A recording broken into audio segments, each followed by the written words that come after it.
என்னக்கா பண்ணிக்கிட்டு இருக்கீங்க? ரொம்ப நேரமா தட்டுல வெங்காயத்தையும் பூண்டையும் வச்சுக்கிட்டு. இந்த பூண்டை உரிக்கணும். சரி. அதே பெரிய வெங்காயம் கூட பரவாயில்ல. சின்ன வெங்காயத்தை நிறைய உரிக்கணும். ஆமா. நான் என்ன பண்ணுன்னு தெரியாம கட்டியை வச்சு முறைச்சு பார்த்துட்டு இருக்கேன். அட அக்கா, ரொம்ப சீக்கிரத்துல சுலபமா உரிக்க நான் ஒரு டிப்ஸ் சொல்லட்டுமா? சொல்லு.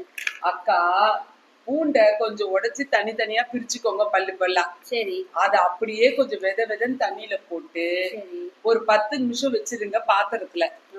அது நல்ல 10 நிமிஷத்துல ஊறிடும் அந்த வெத வெதன்னு தண்ணியில. சரி. அதுக்கப்புறமா கையில அப்படி போட்டு போட்டு பிசைஞ்ச போல பெரட்டி பெரட்டி அந்த பல்லுங்களை இது பண்ணீங்கன்னா தோல் தனியாவும் பூண்டு பல்லு தனியாவும் கிடைச்சிடும்க்கா. அப்படியா? ஆமா. சின்ன வெங்காயமும் அப்படிதான்.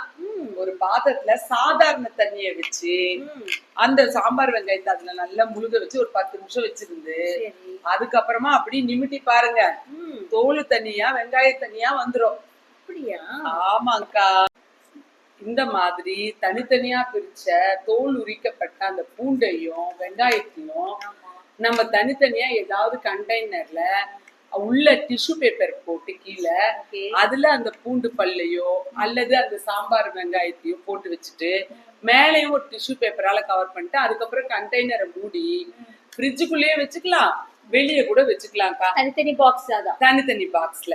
அப்பதானக்கா இந்த வாசனை அதுல ஏறாது. ரெண்டுத்துக்கும் தனித்தனி மனம் இருக்கு. அந்த பாக்ஸ்ல போட்டு வச்சுக்கிட்டோம்னா கொஞ்சம் ஒரு வாரத்துக்கு ஒரு வாட்டியோ இல்ல 4 நாளைக்கு ஒரு வாட்டியோ இந்த மாதிரி உரிச்சு வச்சுக்கும் போது அப்போ தினமும் சமைக்கிறதுக்கு சுலபமா இருக்கும். அக்கா, எப்படி இந்த வெங்காயம் பூண்டுல தோலிய உரிச்சு நம்ம குப்பையில போடுறோமோ அதே போல நம்ம வாழ்க்கையில சில காரியங்களை தூர போட வேண்டியது இருக்குது. நீதிமொழிகள் 3ஆம் அதிகாரம் 7ஆம் வசனம் தானே சொல்ல வர. நீ ரொம்ப சரியா சொல்லிட்டீங்கக்கா. கர்த்தருக்கு பயந்து தீமையை விட்டு விலகுன்னு வசனம் சொல்லுதுக்கா. நம்ம வாழ்க்கையில தேவனுக்கு பிரியமில்லாத காரியத்தெல்லாம் இப்படி குப்பைய போல விலக்கி போடும்போது நம்ம வாழ்க்கை நிச்சயமா ஆசீர்வாதமா இருக்கும்க்கா. God bless you all.